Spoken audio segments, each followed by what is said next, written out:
precious blood of Jesus Christ. Bonsoir et bienvenue à tous les fidèles téléspectateurs de l'émission Dimension prophétique.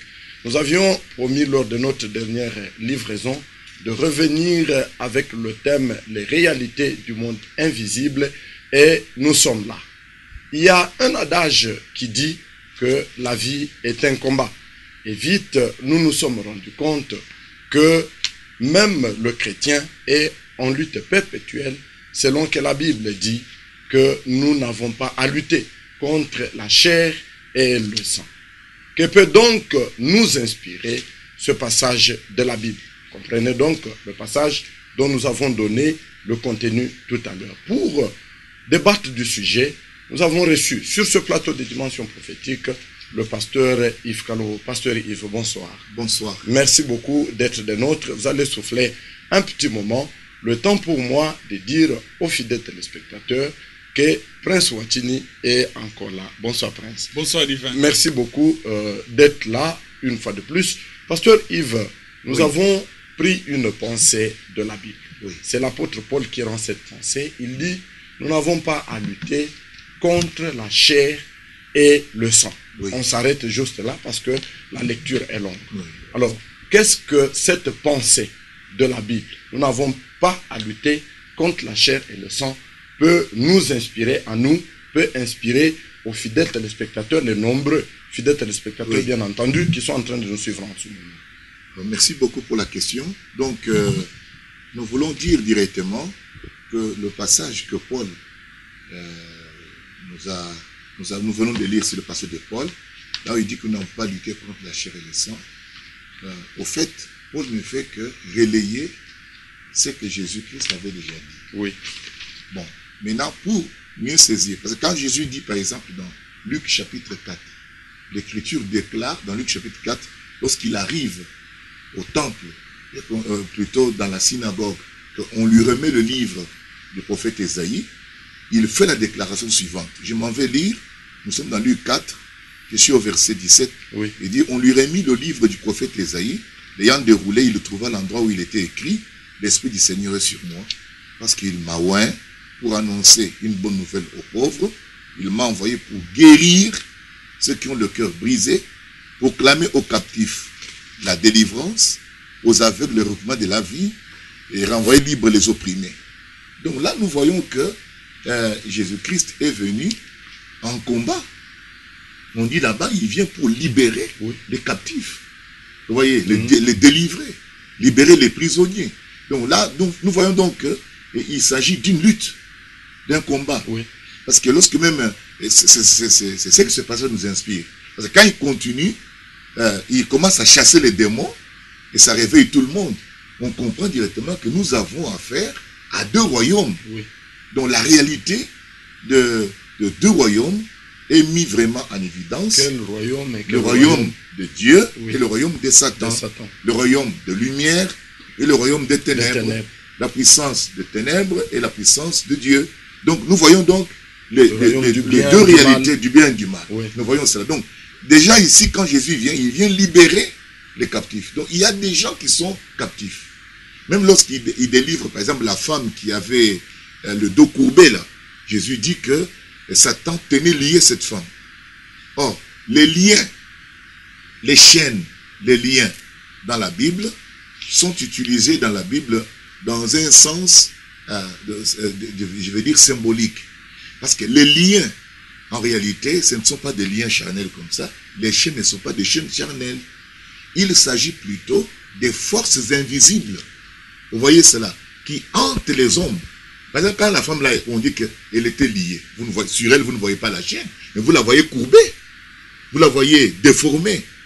Donc, les liens, les chaînes, ce sont en quelque sorte des forces, n'est-ce pas, qui sont du monde, qui appartiennent au monde invisible. Ils font partie du monde invisible. Et ces forces, ce sont des esprits. Et on nous dit des esprits méchants. Vous voyez?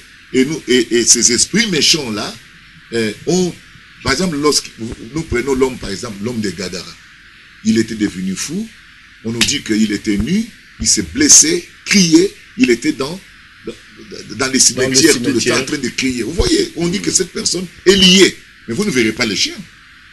Il est vrai qu'il y avait des chiens naturels qu'on avait attachés parce qu'ils tapaient tout le monde. Oui. Mais il brisait. C'était juste pour le maîtriser. Pour le maîtriser, ça c'est les hommes qui essaient de maîtriser. Mais malgré ça, ils n'arrivaient pas. Ils ne parvenaient pas. Mais spirituellement parlant, il était lié. Vous voyez? Or, maintenant, les liens, quand la Bible parle des liens, les liens ne sont pas seulement des choses physiques ou des chaînes physiques comme ça. Non, c'est spirituel. Donc il s'agit des forces surnaturelles. Il s'agit des entités qu'on ne voit pas avec les yeux, qui sont derrière, n'est-ce pas, la souffrance d'une personne, comme cette personne-là. Et vous voyez que quand Jésus est venu, il a chassé les démons qui étaient dans cette personne. Les démons sont entrés dans les pourceaux. Regardez quand les démons sont entrés dans les pourceaux, qu'est-ce qu'ils ont fait au pourceau? Ils ont amené le pourceau au suicide. À se jeter dans l'eau. Donc, nous avons affaire donc, à une lutte entre deux royaumes. Et ce passage nous inspire que réellement, il y a une lutte. Oui. Et au fait, quand on parle de lutte, au fait, définissons un peu le lutte, parce qu'il y a une petite différence entre un combat et une lutte. Et une lutte. Et une lutte, on dit, hein, c'est une opposition violente entre deux adversaires, dont chacun s'efforce d'imposer à l'autre sa volonté et de faire triompher sa cause.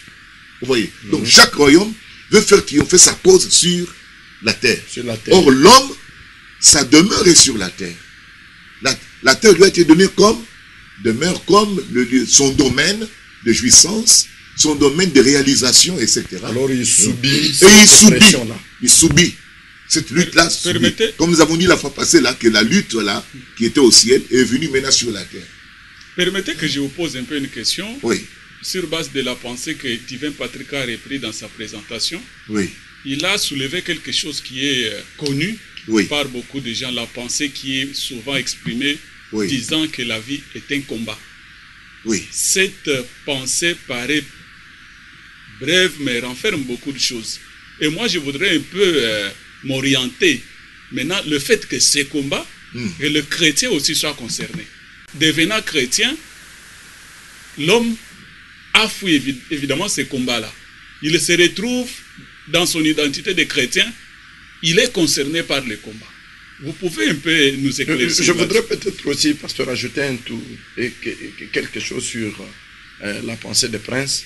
Je prends cette écriture de la Bible où il est dit que le Fils de l'homme est paru pour détruire les œuvres du diable. Oui. Et effectivement, le Fils de l'homme est paru, c'était Jésus-Christ, venu en chair pour réaliser ce que vous avez lu dans Luc. Mais que nous nous retrouvions en train de parler du combat, comme Prince l'a dit tout à l'heure, est-ce que ça ne contraste pas avec la pensée de la Bible? Ça ne contraste pas, c'est une belle question.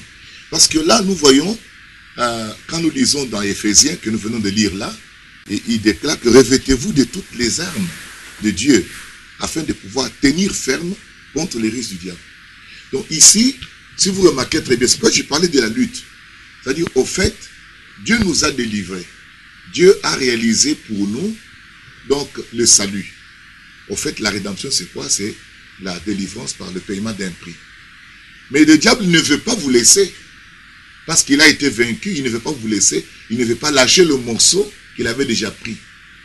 Et Dieu, lui, vous dit que, maintenant que le diable est vaincu, vous aussi restez sur vos gardes.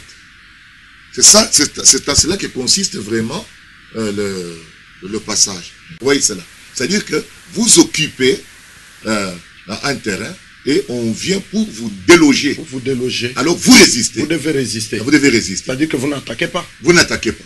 Vous résistez. Vous êtes à la défensive. Vous êtes à la défensive. Mais vous risquez de recevoir trop de coups de l'ennemi. Oui, ça on va voir après. Mais d'abord on continue à expliquer. On dit que nous n'avons pas à lutter, etc. Et puis plus loin il dit c'est pourquoi prenez toutes les armes de Dieu. Et il continue encore. Afin de pouvoir résister dans les mauvais jours. Vous voyez? Et tenir ferme. Après avoir tout surmonté. Donc tout c'est toujours au niveau de la défense. En d'autres termes, le Seigneur nous a sauvés. Il nous a donné le salut. Il nous a délivrés. Maintenant, Satan, lui, n'est pas content. Satan, c'est l'autre entité. Le pouvoir des ténèbres est opposé à ce que Dieu veut nous donner. Parce que le diable avait déjà investi la terre, il a pris l'homme sous son contrôle. Dieu vient au secours de l'homme au travers de Jésus-Christ, nous délivre. Maintenant, qu'est-ce que l'homme doit faire? Le chrétien, donc, il est sauvé. Il est délivré, le chrétien. Maintenant, on lui demande de s'armer. Vous voyez cela? Et ce qui est intéressant, c'est quoi? C'est-à-dire que la plupart des versions disent, prenez les armes, prenez les armes. Mais la version d'origine parle de l'armure. L'armure, c'est quoi? L'armure, au fait, ce sont, disons, c'est un dispositif de défense. Oui, de défense. Parce que, Paul en parlant, il a comparé avec les soldats romains qui portaient des boucliers, des casques, etc. Donc, or, le bouclier, les casques, tout ce qui mettait tout ça, la cuirasse, toutes ces choses, même souliers aux pieds, c'était justement pour protéger le corps du soldat contre les épées, contre les flèches, contre les pierres, etc. Vous voyez? Donc, c'est pourquoi il est plus parlé de l'armure que de l'arme. Oui, c'est l'armure, parce que c'est pour vous protéger. Alors, maintenant, vous voyez bien que cela montre que Dieu a déjà fait quelque chose pour nous et que réellement nous sommes délivrés, nous sommes bénis et que le diable maintenant n'est pas content. Il aimerait nous arracher, retourner encore pour que nous soyons sa propriété qui domine sur nous, comme Pharaon avait fait. Quand il a libéré les enfants d'Israël, il n'était toujours pas content, il voulait encore suivre pour aller les répondre. Et nous savons que c'était la main puissante de Dieu qui a forcé Pharaon à laisser partir les enfants d'Israël. La même chose ici aussi, la puissance de la croix, la puissance du sang de Jésus-Christ, Satan a été vaincu, battu complètement. Maintenant, il devait libérer, vous voyez, les enfants de Dieu. Maintenant, une fois qu'un chrétien a accepté Christ et qu'il est libéré et qu'il est délivré, on lui dit maintenant, parce qu'il parle aux chrétiens, il dit que revêtez-vous de toute l'armure de Dieu. Donc, après que vous avez accepté. De toute l'armure. Quand vous avez expliqué, vous venez d'expliquer l'armure comme étant un dispositif de défense. Oui. Dans ce dispositif, évidemment, il y a plusieurs armes qui font partie de ces dispositifs. Effectivement. Quelles peuvent être ces armes contenant dans ces dispositifs-là? Oui. Je voudrais peut-être que le pasteur vous puissiez revenir. Et Paul parle au verset 12. Il dit, car nous n'avons pas à lutter, c'est cette partie que nous avons prise, nous n'avons pas à lutter contre la chair et le sang, mais contre les dominations, contre les autorités, contre les princes de ce monde des ténèbres. Je laisse la partie suivante. Très souvent, dans la pratique de la délivrance, c'est souvent démons, sortez, esprit mauvais, sortez, mais que les dominations, les autorités, les princes de ce monde des ténèbres, on ne vous entend pas dire domination, sortez, et tout ça.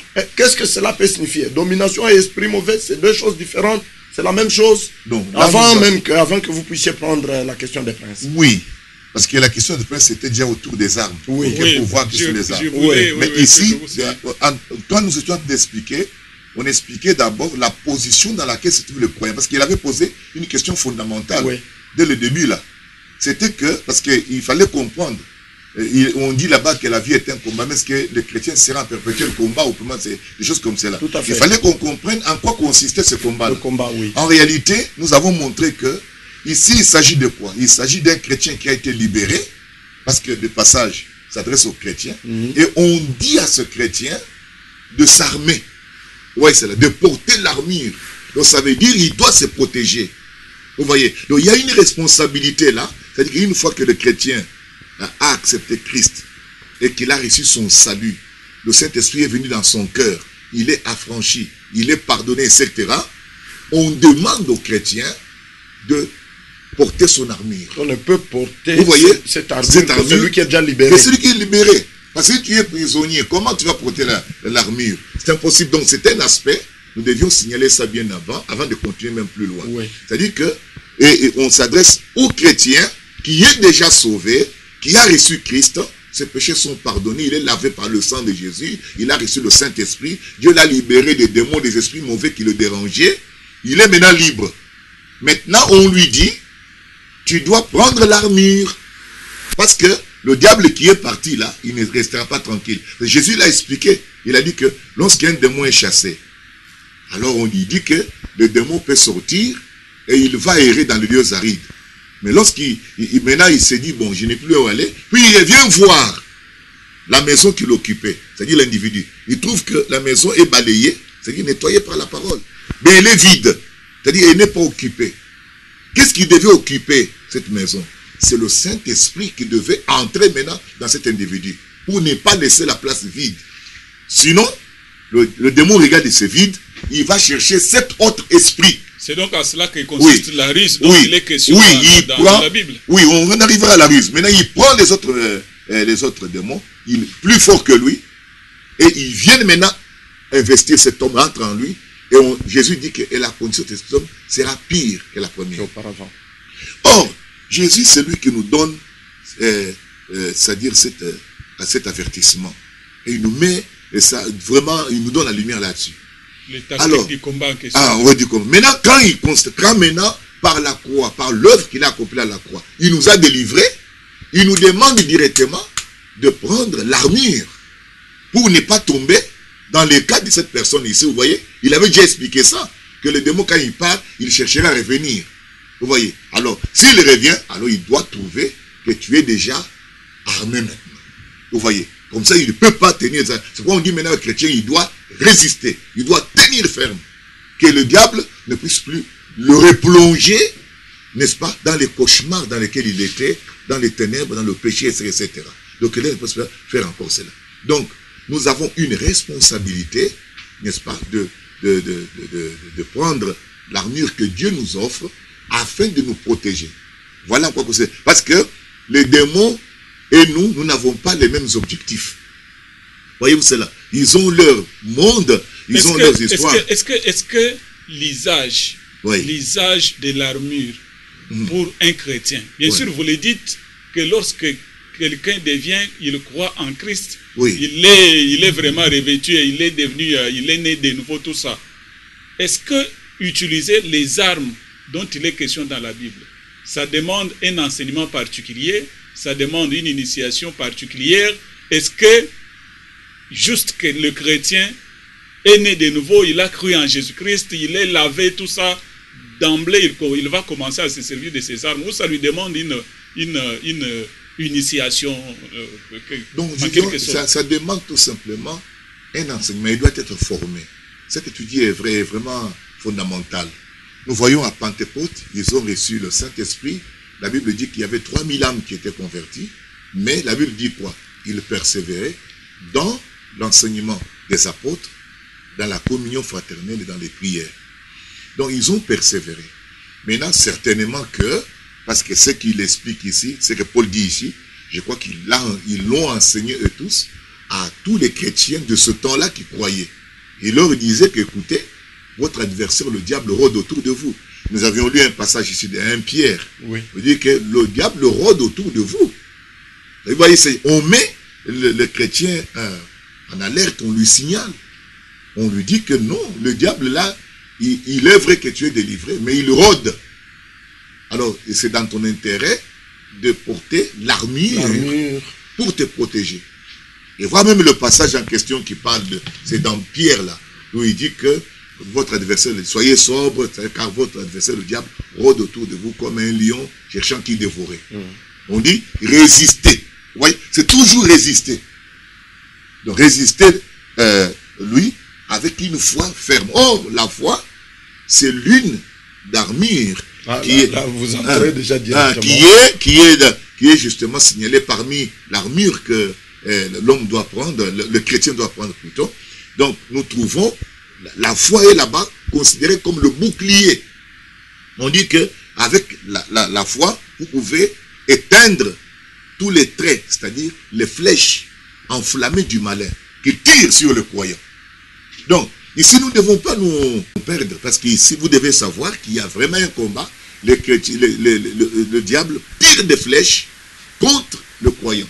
Et ça, c'est la Bible. Et il dit que si vous avez la foi, vous allez vous protéger, n'est-ce pas, contre tous les flèches enflammées là, du malin contre vous-même. Donc, le chrétien n'est à l'abri que si il peut revêtir l'armure, n'est-ce pas, qu'on lui avait donnée par le Seigneur.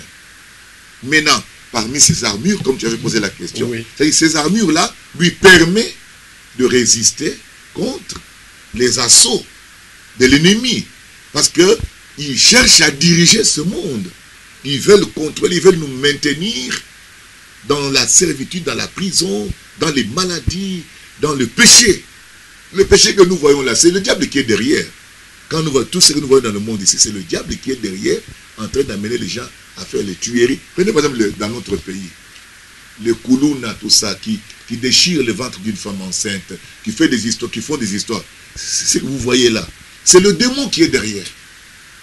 C'est le démon. Donc maintenant, il cherche à tuer l'homme, à détruire l'homme. Et comme nous disons là maintenant, le chrétien maintenant, il est sauvé et Dieu donne aux chrétiens l'armure. Alors que le païen n'a pas d'armure. Il est exposé, il est lié. Maintenant, quand nous parlons maintenant de l'armure, là il est dit que, et puis, c'est pas tout. Parce que là, vous avez posé, il y avait une petite question que vous avez posée, qui était en rapport avec qui cette lutte-là, c'est avec qui. Tout à fait. Vous voyez. Et effectivement, il y a une hiérarchie dans le monde invisible. Comme chez Dieu, il y a aussi une hiérarchie. Vous avez Dieu, vous avez les anges. Les anges n'ont pas tous le même rang. Le même rang ou la même gloire. Michael est plus puissant que d'autres. Et nous voyons, c'est lui qui est le chef de l'armée qui combattait, c'était Michael. On dit que Michael a combattu là-bas contre Satan et ses anges. Vous voyez. Donc, les anges n'ont pas tous, n'est-ce pas, le même niveau. Le même rang. Et nous voyons que il y a une hiérarchie réelle, effectivement. Il y a des anges qui brillent moins que les autres. De la même manière que vous le voyez chez Dieu là, il y en a aussi du côté maintenant de Satan. Satan est plus puissant que les autres anges, mais Satan ne peut pas se comparer à Dieu parce que c'est Dieu qui l'a créé. Oui. Donc, maintenant, quand nous comparons, vous avez Satan, vous avez aussi d'autres anges. Maintenant, vous avez les principautés, comme on dit là, les principautés, vous avez les autorités, les dominations, n'est-ce pas, du monde des ténèbres, et les puissances spirituelles, vous avez les esprits méchants. Donc, c'est vraiment une hiérarchie. Maintenant, nous ne les connaissons pas tous. Mais lors des services de délivrance, lorsque nous chassons les esprits, effectivement, ils se manifestent. C'est lorsqu'ils se manifestent que vous savez que vous avez affaire à une reine des côtes, à une reine des eaux, vous avez affaire au serpent, vous avez affaire au scorpion. Quand Jésus disait que je vous ai donné le pouvoir de marcher sur les serpents et les scorpions, il ne s'agit pas des serpents dans la bouche, ou ça n'a rien à voir. C'est symbolique. Il dit parce qu'il dit oui, parce qu'il dit alors, il dit plus loin, il dit que, et sur toute la puissance de l'ennemi. C'est la puissance de l'ennemi. Les scorpions, c'est la puissance de l'ennemi. Les serpents, c'est la puissance de l'ennemi. Vous voyez cela. Ce sont des puissances. Et ces puissances n'ont pas le même rang, n'est-ce pas? Alors, ainsi, vous avez tous, il y a une hiérarchie. C'est lorsqu'il y a des services de délivrance que, des fois, vous êtes en train de prier pour une situation d'une personne et que la parole que vous avez utilisée a pénétré l'entité en question, vous le voyez se manifester, c'est alors que vous savez, vous avez affaire à un simple démon, vous avez affaire à une principauté, ils parlent, vous les chassez, ils s'identifient. Regarde par exemple celui qui était, que Jésus a chassé dans l'homme de Gadara là. Il dit, moi je m'appelle Légion. Et nous sommes nombreux. Vous voyez. Donc lui il était le chef de file. Et Jésus lui a dit, allez, sors. Et quand il est sorti avec tous les autres. Pasteur, vous allez revenir, que vous êtes donc en train de suivre votre émission Dimension prophétique. Nous sommes revenus avec le pasteur Yves sur le thème les réalités du monde invisible. Vos questions, nous sommes en train de les faire parvenir au pasteur. Soyez donc scotchés, attentifs. Et avec la Bible à main, vous allez avoir toutes les réponses et vous serez satisfait. Pasteur Yves, les armes que nous devons utiliser pour nous défendre. Tout à l'heure, vous avez parlé de la foi.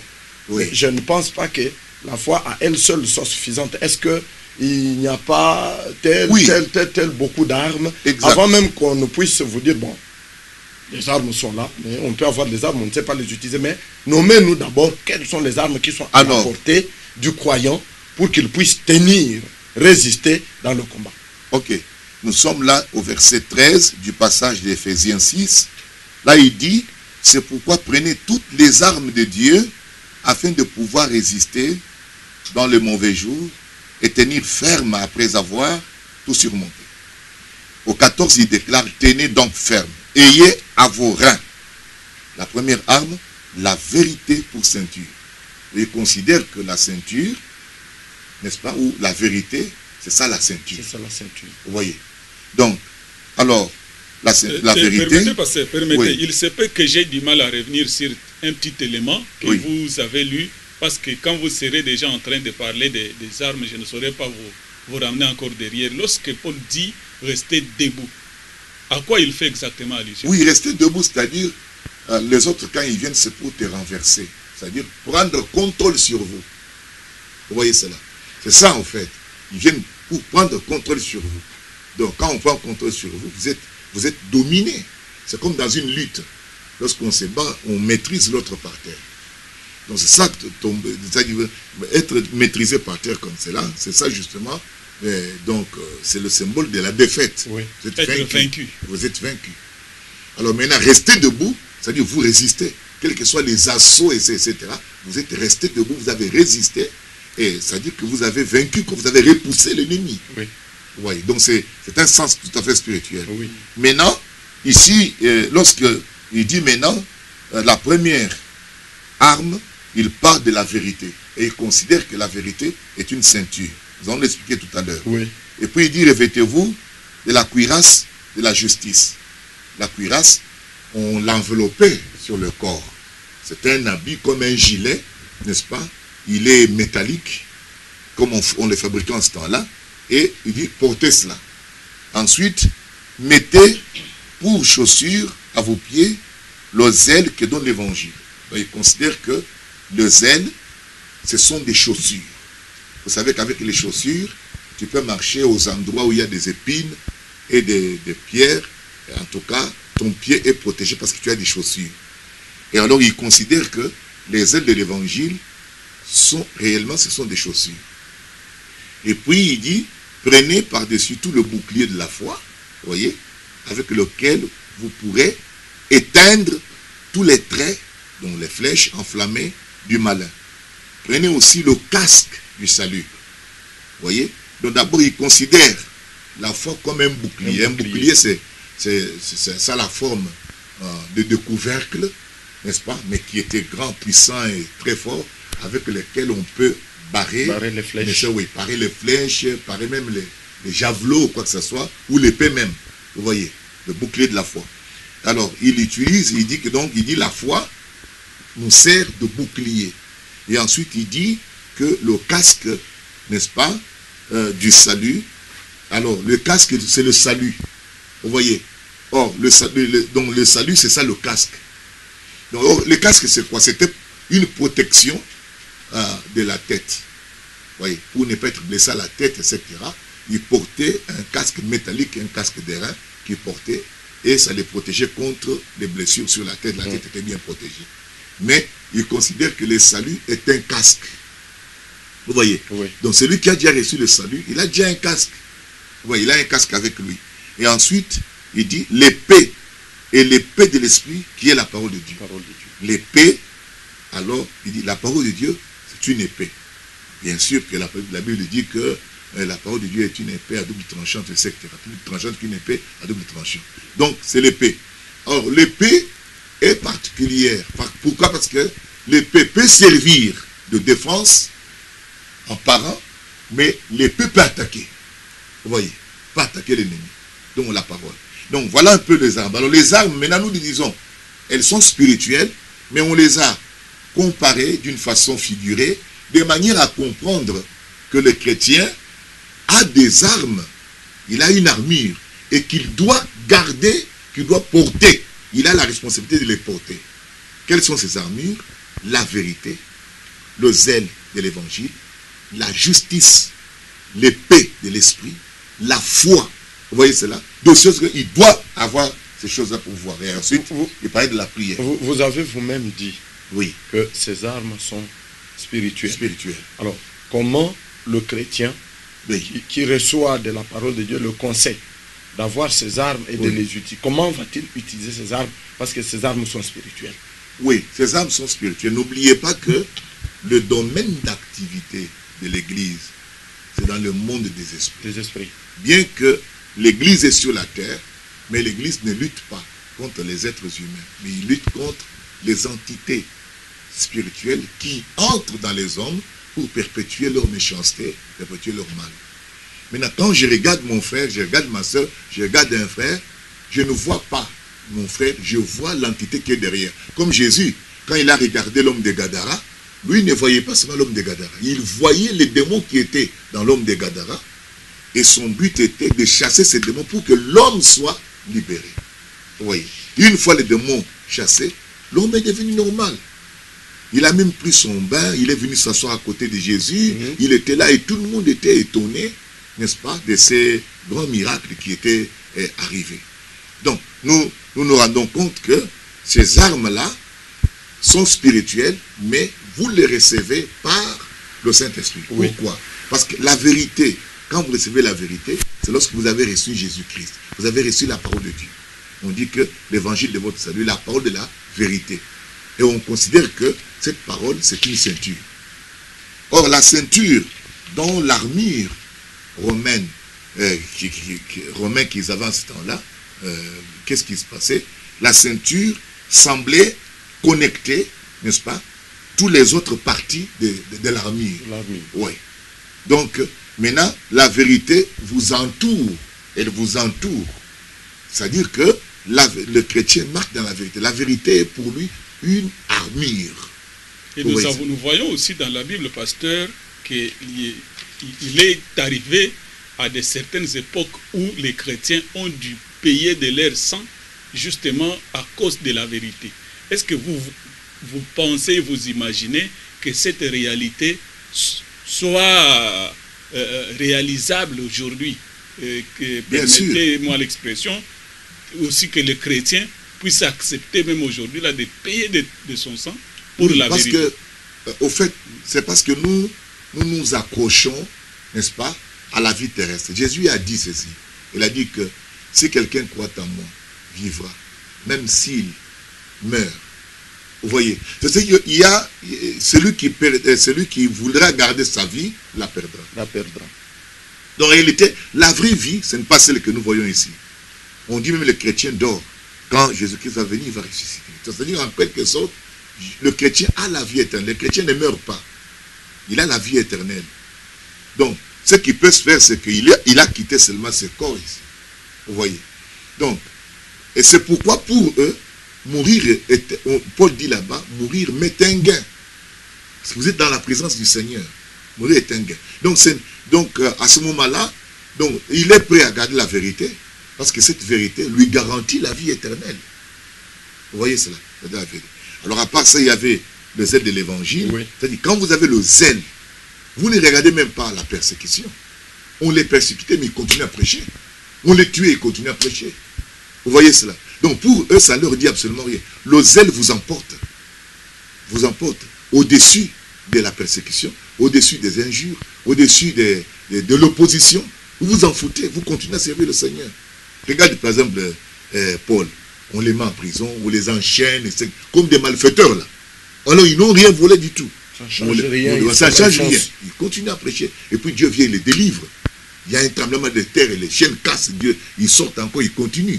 Nous voyons les disciples, la même chose. On les met en prison, le lendemain Dieu ouvre la porte et puis ils sortent. Donc, vous voyez qu'ils sont zélés, ils s'en foutent de ce que vous allez faire d'eux. Eux combattent pour un royaume qui n'est pas de ce monde. Un royaume. Et c'est ça le chrétien. Vous voyez cela? Donc, l'Église, c'est une entité de Jésus sur terre. Vous avez l'esprit de Jésus, vous avez le nom de Jésus, vous avez le sang de Jésus, tous les caractères, les attributs de Jésus sont en vous. Vous êtes à son image, à sa ressemblance. Donc, c'est-à-dire que si un chrétien, vous comprenez que le chrétien représente Christ. Donc, il y a une complicité entre le chrétien et Dieu. Le chrétien représente Dieu littéralement. Il faut faire très attention. C'est très sérieux. Donc, ce n'est pas n'importe qui. Donc, toute chose contre lui, ça va toujours concourir à son bien. C'est comme Dieu disait, je maudirai celui qui te maudira, n'est-ce pas? Je bénirai celui qui te bénira. C'est comme, par exemple, tu ne pouvais pas toucher à Abraham. Si tu touches à Abraham, tu as touché à Dieu. Alors, dans ces conditions-là, la question de tout à l'heure, on disait, si tel est le cas, voilà.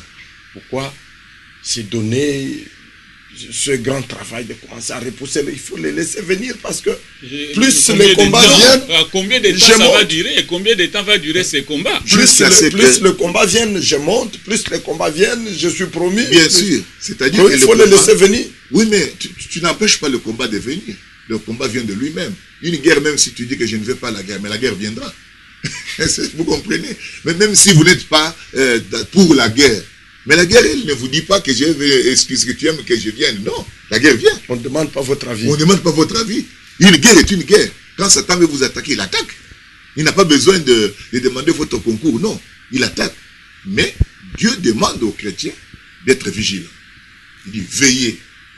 Vous voyez cela? Veillez. Pourquoi? Parce qu'il est rusé. Vous voyez, on vous dit que le type là, il est rusé. Alors vous devez être sur vos qui-vive, oui, sur vos qui-vive, pour qu'il ne vous surprenne pas, hein, que vous sachiez défendre ce que vous avez reçu. Dieu vous a dit, par exemple, il dit à Ève que Dieu a-t-il dit que vous ne mangerez pas de tous les arbres du jardin. Il dit que non, Ève répond, Dieu a dit que nous mangerons de tous les arbres du jardin, sauf celui du bien et du mal. Alors lui, il dit, Dieu sait que le jour où vous allez vous serez comme des dieux. Oui.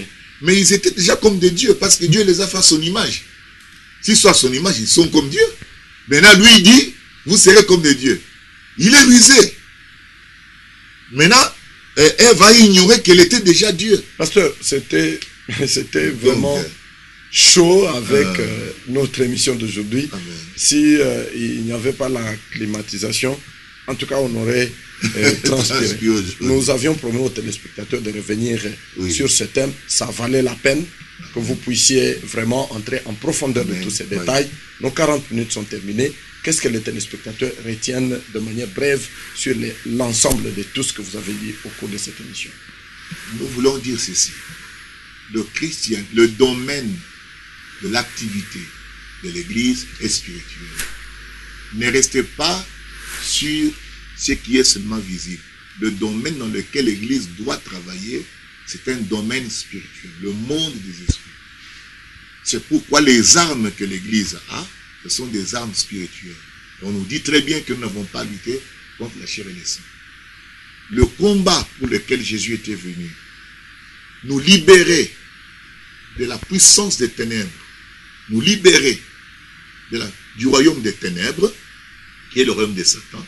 Ce combat-là continue lorsque Jésus nous a délivrés, nous a affranchis, etc. La partie qui reste, c'est que nous maintenant, le chrétien, je parle du chrétien, le chrétien a reçu, n'est-ce pas, a le devoir plutôt, disons, a le devoir de porter l'armure afin de garder jalousement le salut que Dieu lui a donné, la guérison, la délivrance et toutes les bénédictions.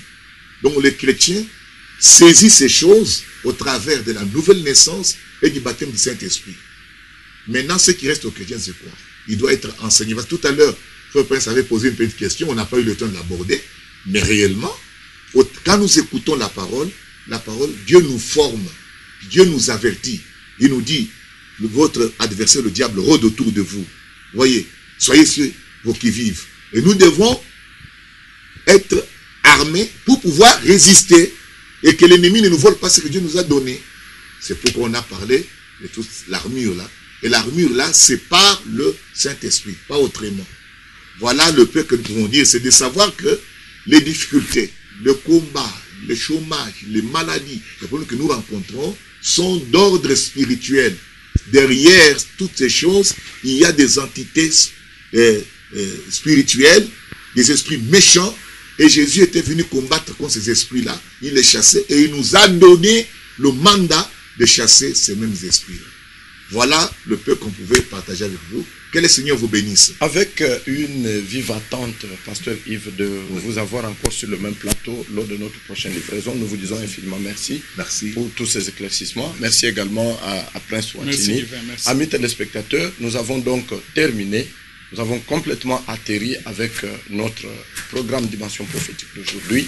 Le combat du chrétien, ce n'est pas le combat contre son prochain, mais ce combat contre des entités spirituelles. Et Dieu, dans son amour, a pourvu à des armes. Le pasteur les a détaillées correctement ici, pour que, avec ces armes, vous ne puissiez pas recevoir le coup, afin de protéger, de résister, parce que le salut, la guérison, la vie, la joie, etc., Jésus-Christ a déjà acquis cela pour vous, ça vous appartient, et vous avez la responsabilité de prendre ces armes pour résister.